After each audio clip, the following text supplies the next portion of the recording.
Assalamu Walaikum. Hello friends, how are you? Welcome back to my another video. In this video, I am going to show you how to insert auto format table in Microsoft Publisher. Let's get started. At first, we have to open a Publisher document. Now we want to insert auto formatted table. Go to the Insert menu.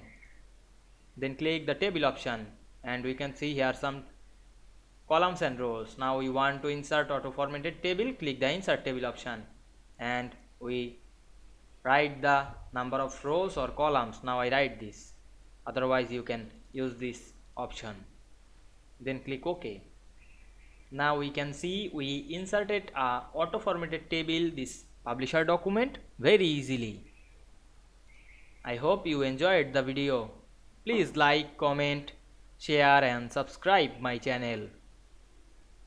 Thanks for watching.